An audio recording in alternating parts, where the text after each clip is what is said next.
bonjour à tous. Nous sommes aujourd'hui avec Marie-Chantal qui a accepté de venir faire cette interview. On est dans le cadre dans le bâtiment du Cercle de Lorraine, donc je les remercie de nous avoir mis à disposition cet espace. Donc Marie-Chantal qui a écrit un livre excellent que j'ai déjà eu l'occasion de lire, qui sont donc les clés d'un parcours réussi. Bonjour Marie-Chantal. Bonjour Abraham. Voilà, donc merci encore d'avoir accepté de faire cette interview. Bon, alors j'ai quelques questions, mais avant de rentrer dans ces questions-là, je te demanderais peut-être juste pour les gens qui nous regardent, de te présenter, de lui expliquer un peu qui es-tu. Alors, Marie-Chantal Huitonzé, qui est-elle? Je suis une fille née du pays de Mille Collines au Rwanda en 1982. J'ai connu une enfance plus ou moins joyeuse jusqu'à l'âge de 12 ans où j'ai perdu mes parents.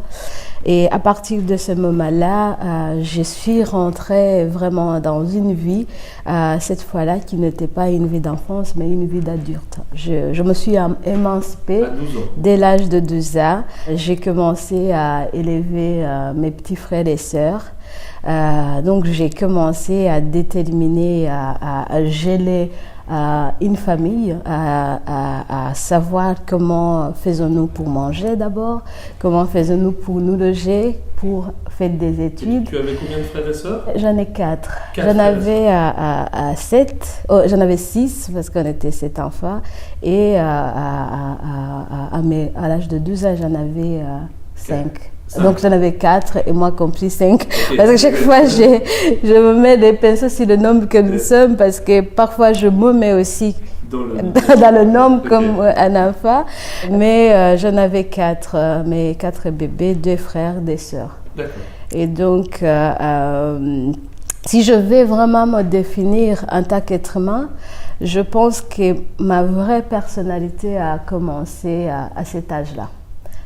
Qui je suis devenue, c'est le fruit de qui j'ai commencé à être à 12 ans. Et alors, à 12 ans, j'ai d'abord pris conscience de beaucoup de choses, de l'humanité, de la responsabilité et de l'importance d'avoir un objectif de la vie. Okay. À partir de cet âge-là, j'ai commencé à prendre conscience de mes forces et de mes faiblesses. Et toute ma vie, j'ai bataillé pour éliminer ce qui était mes faiblesses. Et donc, jusqu'à aujourd'hui, le fil conducteur qui s'est, à mon avis en tout cas, qui est démêlé à cet âge-là et le même fil conducteur qui continue en tout cas de me guider dans ma vie personnelle que professionnelle. C'est 3 choses très importantes, la patience, la persévérance, mais aussi les personnes qui sont dans notre vie, qui croisent notre chemin. Savoir que chaque personne qui est dans notre vie a une mission et savoir que sa mission, on ne l'obtient ou on n'en bénéficie que si nous aussi nous apportons quelque chose dans sa vie. Il y a 2 choses dont tu as parlé que je trouve très intéressantes. La première, c'est le fait d'avoir identifié tes faiblesses quand même assez jeune, à 12 ans, déjà avoir cette réflexion de se dire j'ai des forces, des faiblesses, je vais travailler sur mes faiblesses. Qu'est-ce qui a fait à ces 12 ans que tu t'es dit, bon voilà, cette réalité qu'on a des forces et des faiblesses, finalement, tout le monde le sait plus ou moins, mais qu'est-ce qui, à 12 ans, t'a enclenché ce fait de se dire, ok, je vais travailler sur mes faiblesses pour m'améliorer? À ce moment-là, la première chose, c'est de savoir, est-ce que la vie que je suis en train de vivre ou la vie qui se dessine devant moi me convienne? Est-ce que cette vie, je l'avais quand je serai adulte? Et j'ai tout de suite su que ce n'est pas la vie que j'ai envie de mener. À partir du moment où je sais que je ne veux pas être la fille qui n'a pas fait d'études, qui va peut-être se retrouver cultivateur ou qui fait là un métier qui n'était pas en tout cas dans l'imaginaire de ce que je trouvais comme étant une vie digne de qui j'étais. À partir de ce moment-là, on regarde directement quels sont les moyens à bord. D'accord. Et c'est là où on se rend compte que finalement, on n'a presque rien. Et donc, la chose qui te laisse comme moyen, vraiment, quand tu n'as pas des moyens matériels, quand tu n'as pas grand-chose autour. À 12 ans, donc, tu étais orpheline avec Oui, j'étais orpheline. J'étais orpheline. Donc, très peu de moyens. Trop peu de moyens, mais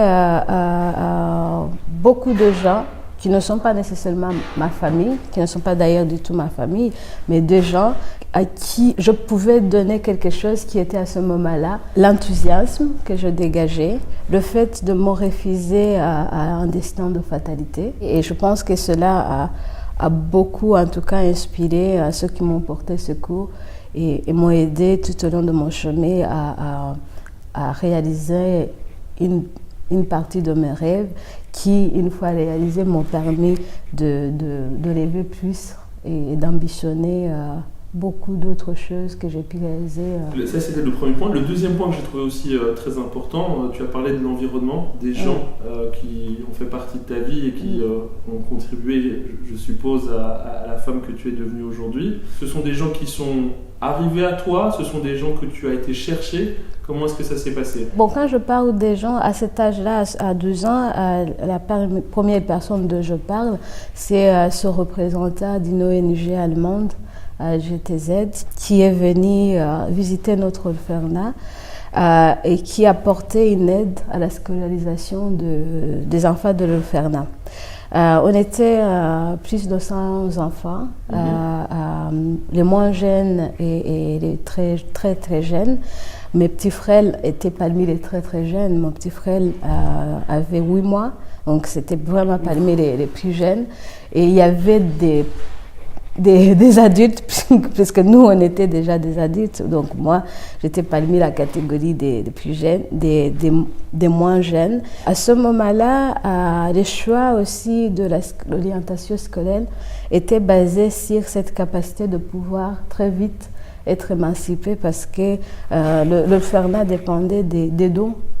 Et ces dons ne sont pas éternels. Et donc, ma capacité de m'émanciper, en tout cas pour l'orphelinat, c'était de pouvoir faire un métier qualifiant qui me permettrait, 6 mois plus tard ou une année plus tard, de commencer une activité. Ou alors au moins commencer une activité dès l'âge de la majorité. J'ai lu ton livre, bien sûr, et d'ailleurs j'ai eu la chance de pouvoir aussi l'introduire lors d'une présentation des livres.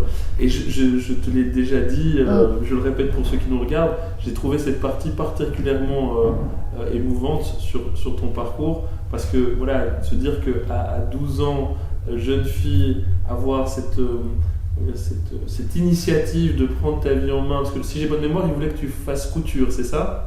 Oui, donc en fait, parmi les choix disponibles pour moi, il y avait la couture. Voilà. Parce que ça pouvait me permettre de maîtriser au moins un petit métier. Je pouvais être aide couturière ou je pouvais, si je me débrouille bien, devenir couturière. Et donc, je pouvais commencer à déployer une petite activité dans le village avoisinant de l'orphelinat. Et moi, j'ai directement su que en fait, je n'ai pas intégré ça. J'étais vraiment très, très blessée par ce choix, mais je savais en même temps que ce n'était pas un choix négatif aux yeux de ceux qui me l'ont proposé. Et donc, j'ai dormi très mal et j'ai décidé cette nuit-là d'écrire une petite note que je prédestinais à cette ONG. Je l'ai écrit en français parce que j'ai eu la chance de commencer ma scolarité très tôt. Donc à cet âge-là, j'avais déjà commencé l'école secondaire. Mais j'étais obligée comme la majorité des enfants de mon pays, on était obligé en tout cas d'arrêter la scolarité compte tenu des circonstances. Cette lettre, je l'ai écrite le mois suivant lorsque l'ONG a revisité l'orphelinat. J'ai été à la rencontre du directeur et je lui ai donné la lettre. Et après, il m'a demandé est-ce que c'est vous qui l'avez écrite. J'ai dit oui, je l'ai écrit. On a discuté en français parce que je parlais français. Quand j'ai lu ce passage, je te le dis oui. Franchement. Et donc du coup, il est reparti. Il s'appelait Dirk Illich. Franchement, c'est quelqu'un qui a été vraiment le tremplin par lequel j'ai repris m'a vu à la main et il m'a dit je répondrai. Et il n'a pas tardé parce que quelques semaines après, il a répondu à ma demande et ils ont identifié une école secondaire. J'ai été rescolarisée et dans la lettre aussi, je parlais de mes frères et sœurs. Ils ont été aussi scolarisés et ils étaient déjà dans la catégorie de scolarisation de toutes les façons dans l'école primaire. Et donc, tout a redémarré à ce moment-là. D'accord. Et donc, il y a beaucoup d'autres détails. Et après, quand on a quitté l'orphelinat, on a commencé à vivre ensemble, à part le petit qu'on ne pouvait pas assumer à cause de son âge très jeune et qui est revenu vivre avec nous quand j'ai moi terminé. D'ailleurs, j'étais à l'étranger car lui, il est sorti de l'internat. Et aussi, ça, c'est une autre décision très difficile que j'ai dû faire, j'ai dû prendre, celle d'aller étudier à l'étranger. Sachant que ces enfants, ils ont grandi en pensant que j'étais leur maman. Et sachant que j'ai toujours tout organisé en les protégeant. Et quand j'ai dû partir à l'étranger, c'était pour un choc, mais que je devais prendre parce que je savais l'opportunité que représente cette bourse d'études. Et dans la réalisation des ambitions que je m'étais fixées au fur et à mesure et que je révisais en condition des moyens à bord. Donc, au début, mon rêve, c'était de terminer l'école secondaire. Et puis, c'est devenu faire l'université. Et puis, mes rêves ne sont allés qu'en grandissant. Petite fille, en orphelinat, tu remets donc cette lettre qui te donne l'accès à des études secondaires que tu voulais faire, que tu réussis. Ensuite, tu passes à des études universitaires. Tu obtiens une bourse pour aller donc à l'étranger. Et tu vas aller donc étudier. Donc, j'ai étudié à Alger. À Alger, d'accord. J'ai fait l'École nationale d'administration où donc j'ai fait droit international et diplomatie. Donc, j'ai passé 4 ans en Algérie.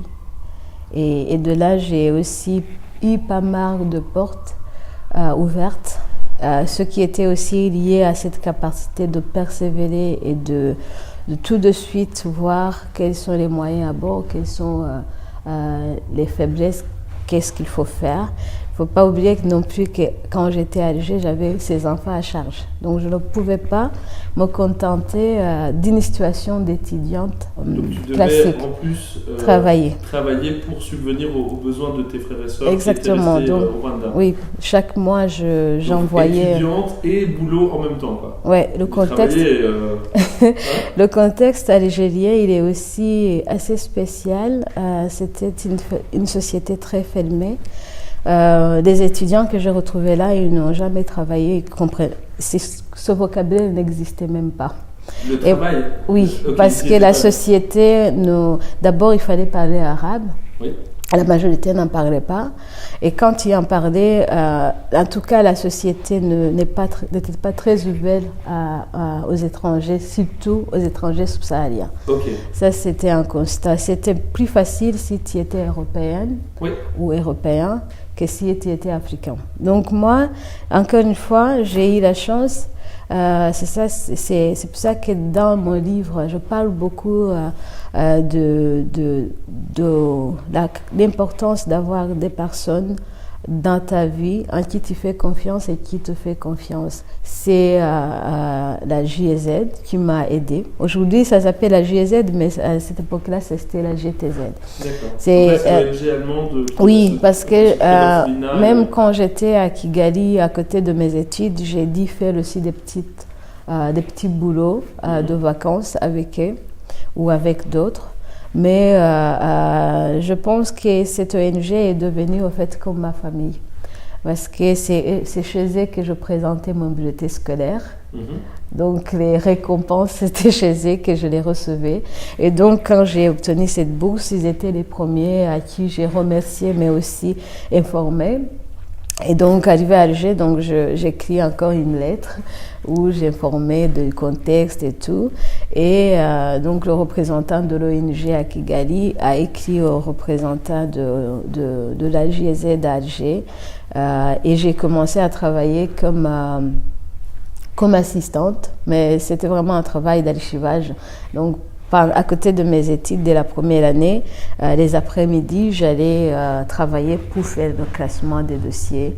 Et petit à petit, j'ai pris connaissance de l'environnement et je suis passée de l'archive à l'assistance, vraiment d'une manière générale, traitement de dossiers et tout. Et au moment où j'ai commencé à travailler avec le PNID, j'étais vraiment déjà intégrée dans l'équipe avec des missions plus professionnelles. Donc après ce passage à Alger et ton diplôme universitaire, là tu es allée en Europe, c'est bien ça? Non, je suis d'abord allée à Kigali, au Rwanda. J'ai fait quelques mois de stage au ministère des Affaires étrangères. Et après, je me suis rendu compte que par rapport à mes ambitions et par rapport au niveau que je voulais atteindre dans cette carrière, je n'avais pas encore des forces nécessaires, des connaissances nécessaires. Donc, je suis venue en Belgique pour faire un master complémentaire. Et de ce master, j'ai eu un travail qui a abouti à un autre travail et ça m'a amené jusqu'à aujourd'hui. Et donc aujourd'hui, qu'est-ce que tu fais? Alors, d'abord, depuis 4 ans, je travaillais comme conseillère parlementaire au Parlement européen auprès de Louis Michel. Et l'année passée, j'ai décidé en fait de créer un cabinet de consultance. Oui.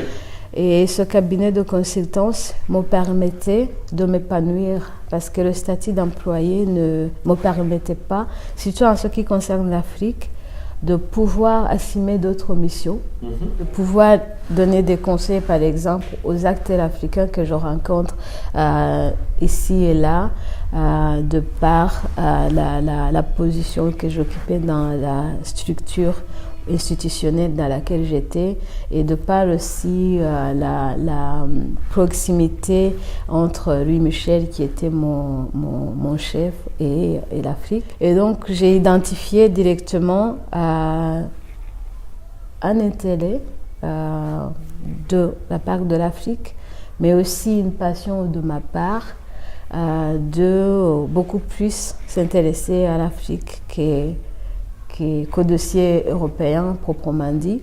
Et j'ai eu la chance parce qu'au Parlement européen, je me suis occupée de la commission développement où la majeure partie des dossiers traités concernaient l'Afrique.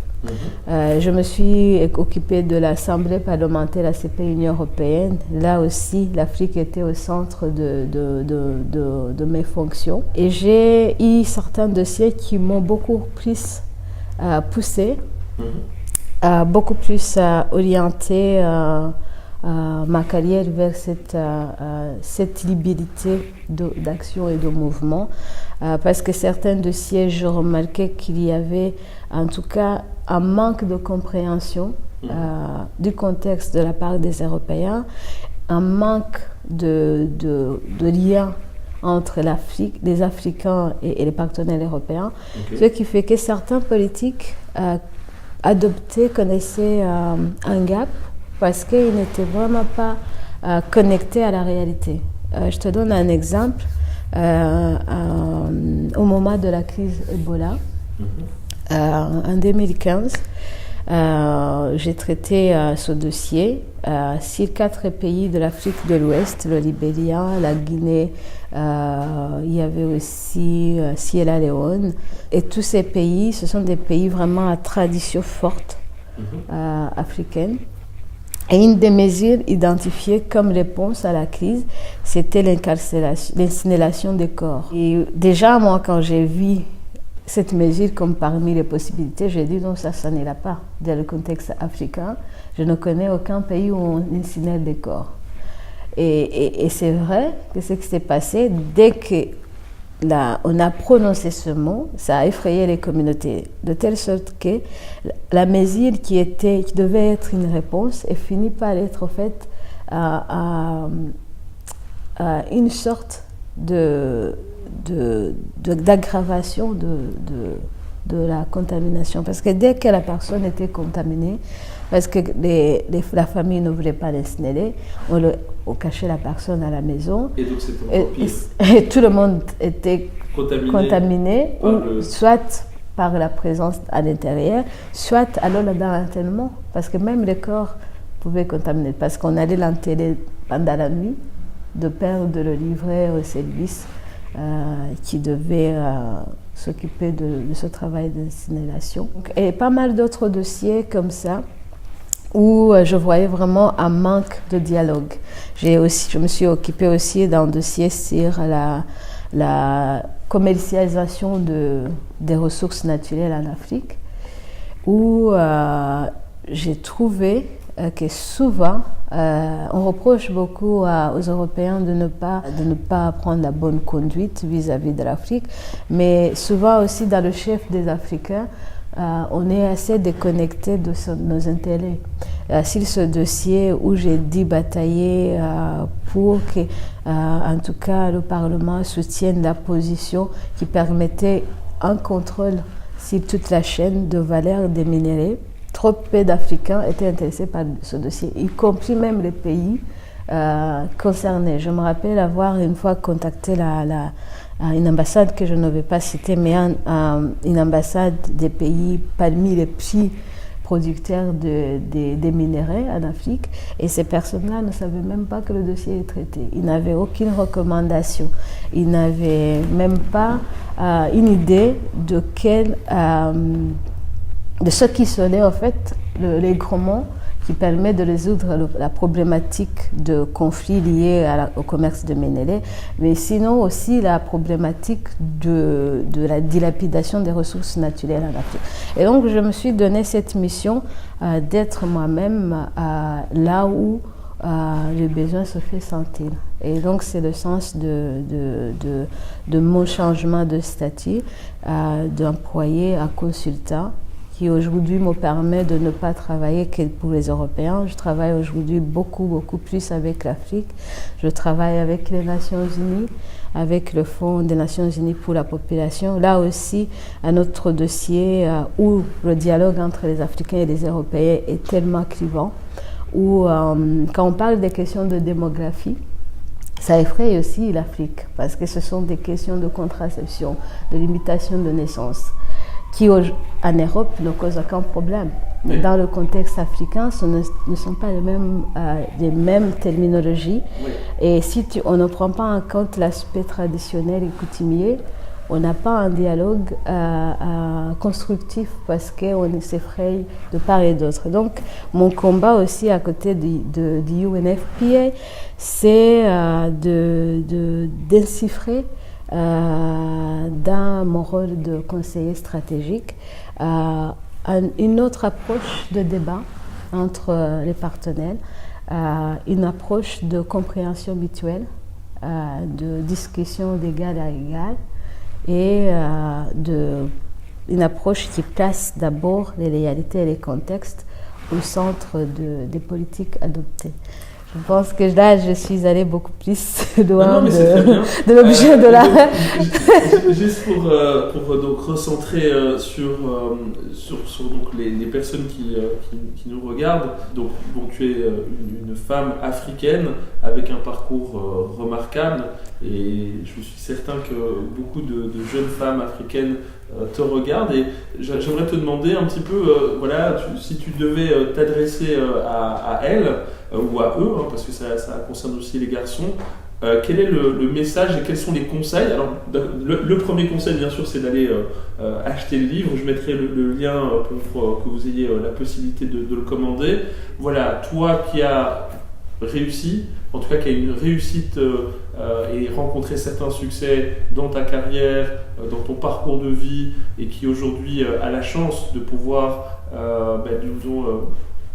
défendre les intérêts du continent africain, quel est le message que tu peux donner à ces jeunes qui sont en Afrique, qui n'ont pas forcément toujours des perspectives évidentes? Quels sont tes conseils pour leur permettre de participer à la reconstruction africaine et leur permettre surtout de s'épanouir et d'avancer dans leur vie? Le premier conseil que je peux donner, c'est celui de savoir qu'on a toujours quelque chose. D'accord. Un don, Donc, tu veux dire?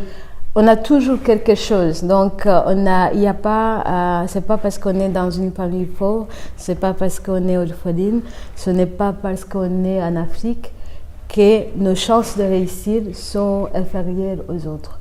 Parce que même dans les problèmes se trouvent des solutions. D'accord. Donc, la première des choses, c'est d'avoir un but dans la vie. Dès que vous avez un but, c'est vraiment le fil conducteur pour savoir comment y arriver. De déterminer le but? De déterminer le but. Alors, c'est super, et c'est quelque chose sur lequel j'insiste souvent, que ce soit dans mes conférences ou dans mes coachings. Mais souvent, quand je parle aux jeunes, ils me disent ouais, mais un but, je sais pas, moi, j'ai rien forcément qui m'inspire. Par exemple, toi, comment est-ce que tu as déterminé le tien? Et selon toi, quelle est la bonne méthode pour justement arriver à savoir quels sont ses buts et ses objectifs?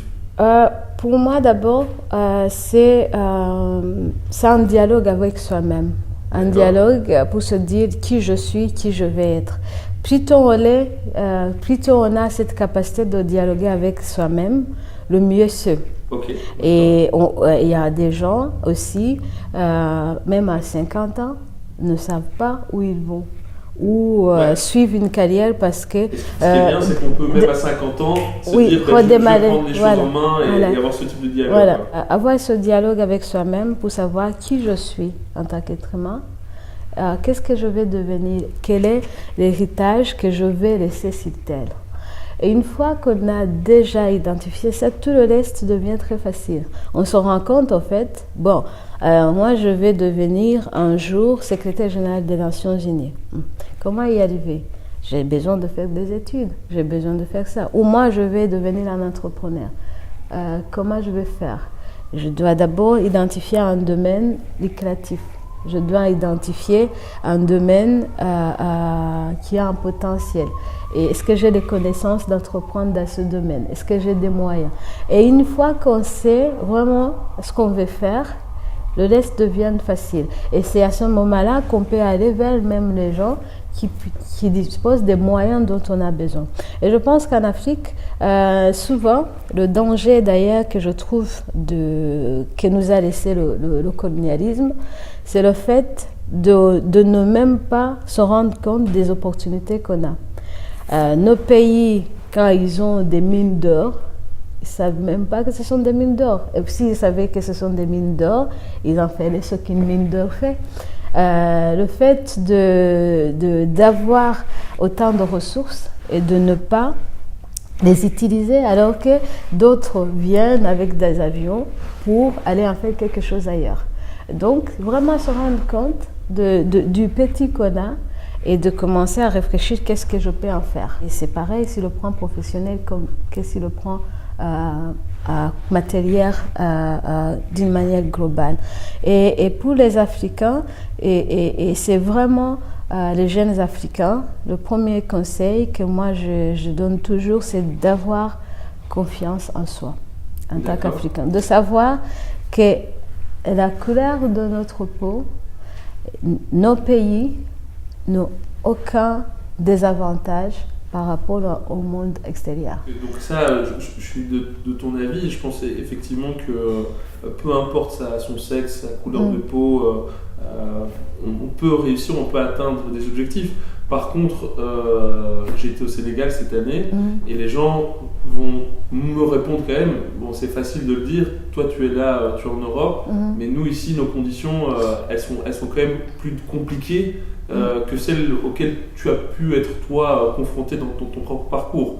Alors évidemment toi c'est différent parce que tu viens du Rwanda, mais c'est certain que pour un enfant par exemple né en Europe, il y a une facilité, une douceur de vivre qui est plus évidente que quand on est dans un pays africain. Alors ça c'est vraiment un problème majeur parce que aussi l'idée de la réussite dépend de l'environnement dans lequel on vit. Oui. Et ce que tu viens de dire est très révélateur. Et d'ailleurs, ça fait partie d'une des raisons pour lesquelles je pense que mon combat ne doit pas être ici, il doit être en Afrique.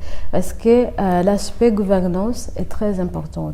Je parle en connaissance de cause, je voyage dans beaucoup de pays de l'Afrique. Là où la gouvernance est bonne, les populations se développent. Je te donne un exemple du Rwanda, un pays qui a connu ce génocide contre les Tutsis, un pays qui a tout perdu en termes de capital humain, en termes de capital matériel, en termes de ressources, d'environnement, d'infrastructures, qui aujourd'hui devient l'exemple de développement sur le continent africain. Pourquoi? Parce que le Rwanda a une chance qui s'appelle un vrai leadership responsable. La personnalité de Paul Kagame, je pense que c'est vraiment un dos du ciel pour le Rwanda. Sans un leadership responsable qui place l'intérêt de la population au centre des préoccupations, on ne peut pas permettre à ces jeunes de se développer. Pourquoi un jeune, en se rendant compte de ses compétences, si il ne peut pas faire sa scolarité ou si la formation qu'il va faire ne lui permet pas de poursuivre son rêve, ça n'ira pas. Donc la question du développement de l'Afrique est vraiment strictement ou intimement liée à la question de la gouvernance. La gouvernance économique, la gouvernance sociale, la gouvernance politique. Et donc, je comprends bien un jeune qui, dans un pays où cet environnement n'est pas assez favorable à son entrepreneuriat, à une bonne éducation, que ça va être difficile. Mais aujourd'hui, je pense que sur pas mal de pays en Afrique, les choses commencent à changer. En dehors même de la gouvernance politique, l'entrepreneuriat privé prend le relais. Et beaucoup d'entrepreneurs même emboîtent le pas à l'État pour s'occuper des missions qui d'habitude sont des missions régaliennes. Donc je pense qu'il ne faut pas désespérer.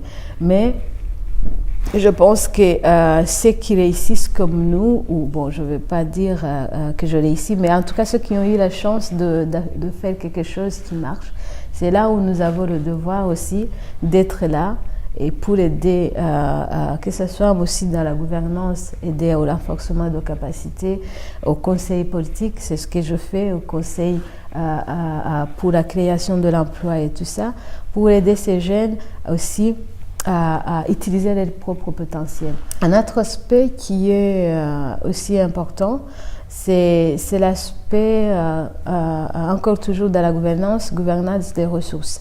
Aujourd'hui, le continent africain continue à s'attacher à l'aide au développement. Et ce qui déresponsabilise beaucoup souvent nos dirigeants. Parce que comme ils savent que voilà, ça tombe, il n'y a pas d'effort. Ce qui existe, on ne réfléchit pas à ce que ça devienne un multiplicateur d'autres ressources ou que ça produise le développement en soi. Or, aucun pays dans le monde ne s'est développé par l'aide. Et d'ailleurs, même si le plan est mince, l'argent, moi en tout cas quand je reçois de l'argent ou quand je n'ai pas mis ma force, ma sueur dans quelque chose, je ne sais pas en jouir en fait. Tu pourrais me donner 1 million, je sais que je vais le dilapider dans 2 minutes. Je vais trouver quoi en faire. Mais l'argent pour lequel je me suis bâtie, elle a une autre valeur. Et si le plan aimé aussi, elle te porte l'autosatisfaction. Et donc je pense que c'est pareil aussi. On ne sait pas tirer bénéfice des produits qui ne proviennent pas de nous. Quand tu crées de la richesse au niveau local, la société porte l'ADN de cette richesse-là. Et tu ne peux pas en fait déraciner ça. Et c'est pour ça que je pense que nous, aujourd'hui, en parlant d'une manière générale des Africains, nous devons vraiment nous concentrer à la création de notre propre richesse, à la production, à l'industrialisation. Et je pense que nous avons aujourd'hui plus de chances de réussir que d'autres continents dans le monde. Parce que nous avons un continent qui est encore vierge, qui produit des ressources, qui est moins affecté par les dérèglements climatiques. un continent où il est encore possible d'entreprendre. Il y a des choses que tu ne peux plus faire ici en Europe parce que beaucoup de domaines sont déjà investis par des projets innovants. Mais en Afrique, on sait encore innover et on sait encore faire des produits qui ont encore une utilité pour les populations. Donc je pense que les jeunes Africains, aujourd'hui, en dehors de l'aspect gouvernance qui peut bloquer certains, il faut que nous éveillons et que nous prenions conscience de notre potentiel, du potentiel de notre continent. D'abord, donc, savoir quel est son objectif, Oui. Travailler sur sa confiance en soi, donc voilà. Et puis alors, donc, prendre son destin en main, c'est un peu ça le message, dire que bon, il y a du potentiel et prendre conscience du potentiel qu'on a à exploiter. Exactement. Ok. Et le dernier que je ne veux même pas te faire oublier, c'est vraiment savoir s'entourer des autres. Des bonnes personnes, tu veux dire? Oui, des bonnes personnes et être une bonne personne pour les autres aussi.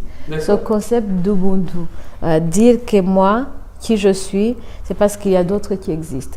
Et que moi, dans une société, j'ai des devoirs et des responsabilités vis-à-vis de ces gens. Et c'est en prenant ces responsabilités, en étant un humain modèle, qu'on parvient aussi à attirer de bonnes choses dans sa vie. Et j'insiste sur ça parce que moi, je viens d'un pays où j'ai vu ce que l'être humain est capable de produire de mauvais.